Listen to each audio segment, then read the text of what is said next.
तोहफा क्या है? ईश्वर की दी अनमोल वस्तु, अनमोल चीज क्या है जो आपके पास है? ये मानव का शरीर, ये अब तुम्हें जो मिला है करोड़ों योनियों को भोगने के बाद मिला है। इसे पाकर यदि तुमने अपने मन को शुद्ध ना किया, अपने मन को प्रभु के चरणों में ना लगाया, तो बताओ इस शरीर को पाया ही क्यों? ये शरीर क्या भगवान ने इसलिए दिया था कि जाओ और फांसी लगा के मर जाओ, आत्महत्या कर लो? अरे जब आएगी तो मरना। इस मर्यादा के बंधन को स्वीकार करो, उल्लंघन मत करो इस मर्यादा का। और आत्महत्या कभी किसी को नहीं करना चाहिए, समझ रहे हो लाला? मर जाते आप तो नुकसान किसका होता? किसी का ना होता। सब रहते आनंद से तुम्हारे बिना भी, नुकसान होता तुम्हारा। ना जाने किस प्रेत योनि में, किस योनि में अभी भटक रहे होते। हमें लगता है मरने के बाद कोई टेंशन नहीं। धुंधकारी मर गया था, क्या बना? प्रेत बना। आप लोग कहते हैं महाराज जी प्रेत व्रेत होता है?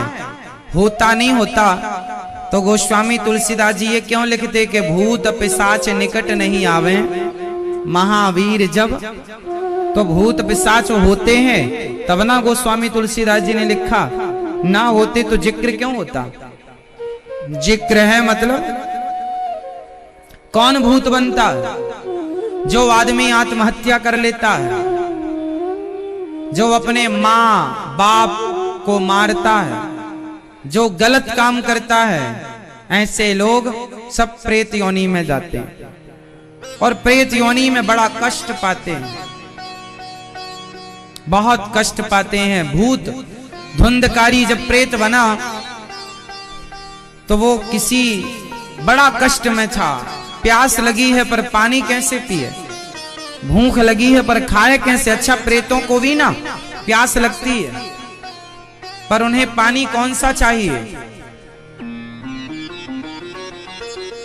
तुलसीदास जी की कथा सुनी होगी। तुलसीदास जी जब शौच करने जाया करते थे ना, कमंडल लेके लोटा लेके, तो शौच का बचा हुआ जल एक बेर का पेड़ था, बेर, उसके जड़ में डाल देते थे। वहां एक प्रेत रहता था तो वो शौच का बचा हुआ अशुद्ध जल पीता था, क्योंकि भूत प्रेत ये अशुद्ध चीजें खाते पीते हैं। जैसे आप लोग भोजन करने बैठते हैं ना, तो भोजन करते हैं थाली में, जो आप कई लोग ना खाते हैं तो गिरता जाता है, ऐसे राक्षसों टाइप का खाते हैं कि बहुत सारा तो गिरता है। जो आदमी थाली से खाने के बाद जो गिराता है ना, उस बचे हुए तुम्हारा जूठन गिरे हुए अन्न को खाने वो भूत प्रेत आते हैं। जिसके घर में जूठन गिरता है, बचता है, उसके घर में नेगेटिविटी ज्यादा होगी, क्योंकि वहां उसको खाने पीने को मिलता है। जो लोग शौच करने गए, शौच करके आए पर नहाए नहीं, तो वो जो पानी पीता है जो शौच करने गया, जैसा कि आप शौच करने गए और आप नहाए नहीं, और आप आए और आपने पानी पिया, और आपने पानी पिया गिलास में और थोड़ा सा पानी बच गया, वो बचे हुए पानी को पीने प्रेत, भूत प्रेत ऐसी गंदगी चीजें पीते हैं, खाते हैं। जूठा अनाज गिरा हुआ खाने से, ये सब चीजें खा के वो अपना गुजारा। इसलिए जो लोग, इसलिए हमारे बड़े बुजुर्ग कहते हैं सात्विकता से रहा करो, शौच करने जाओ तो नहाओ, ताकि तुम्हारे पीछे ये प्रेत का मतलब, भूत का मतलब नेगेटिविटी, नकारात्मकता, नकारात्मक एनर्जी, ये तुम्हारे पीछे ना पड़े। इसलिए कहा जाता है नहाया करो शौच के बाद, लघु शंका जाया करो तो 4 कुल्ला किया करो, हाथ पांव धुला करो। ये ऐसे नहीं कहा जाता, इसके बहुत बड़े साइंटिफिक रीजन होते हैं। तो भूत प्रेत ना ये सब खाते हैं। तुलसीदास जी ने प्रेत वहां रहता था, शौच का जल फेंकते रहे, एक दिन प्रकट हो गया। ये कथा आपने सुनी होगी तुलसीदास जी के सब्जेक्ट में। तुलसीदास जी के सामने प्रेत आया तुलसीदास जी ने कहा कौन हो? बोले मैं प्रेत हूँ। यहाँ कैसे? बोले तुम शौच का जो जल डालते थे यहाँ पर, वो हम पीते थे और हम बड़े प्रसन्न हो गए, तुमने हमारा पेट भरा, अब हमसे कुछ वरदान मांगो। तुलसीदास जी ने कहा हे प्रेत देवता, तुम भगवान से मिला दो हमें। प्रेत बोला हम भगवान से मिल जाते तो हम मोक्ष ना पा लेते, प्रेत क्यों बनते, पर तुम्हें भगवान से मिलने का उपाय, जब तुम कथा सुनाते हो तो पीछे हनुमान जी आकर बैठते हैं, एक रूप बदलकर, तुम उनके पांव पकड़ लेना, वो हनुमान जी हैं। तुलसीदास जी ने देखा पीछे गंदा सा आदमी आके बैठता, हनुमान जी ने तुलसीदास जी ने पांव पकड़ लिया, फिर वो हनुमान जी के रूप में प्रकट भये, फिर उन्होंने राम जी का दर्शन कराया वो स्वामी तुलसीदास जी को।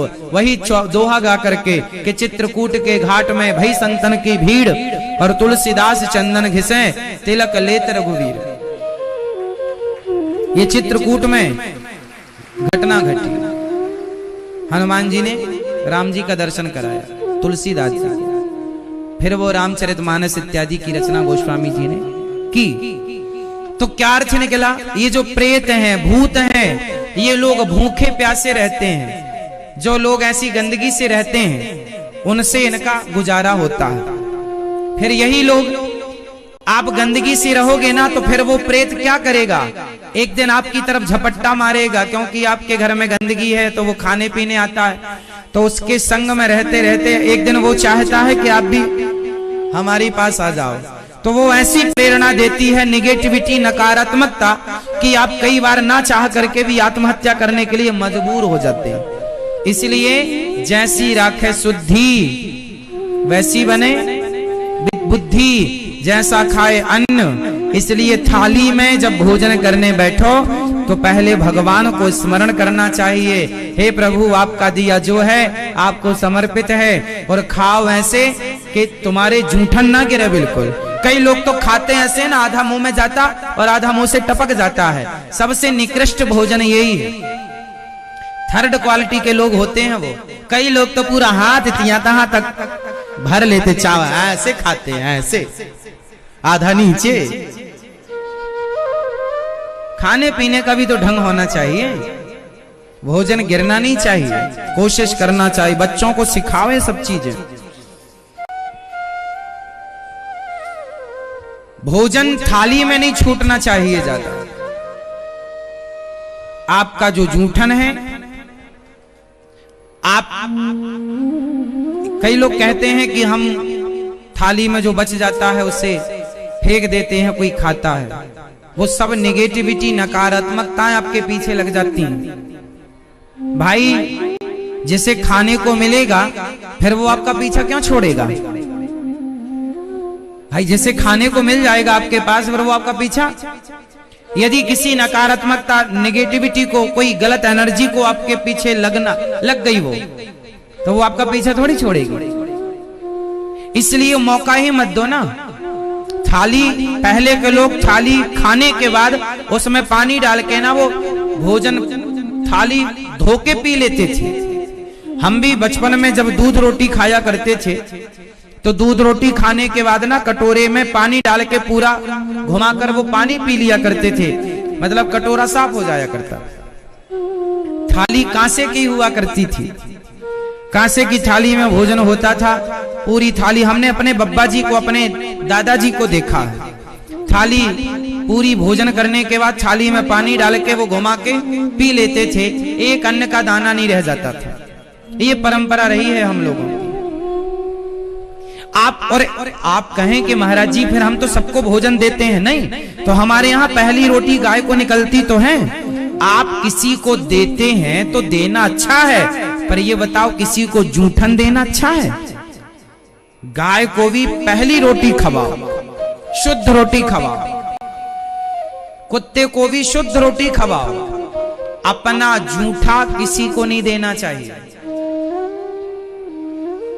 अपना जूठा किसी को नहीं देना चाहिए।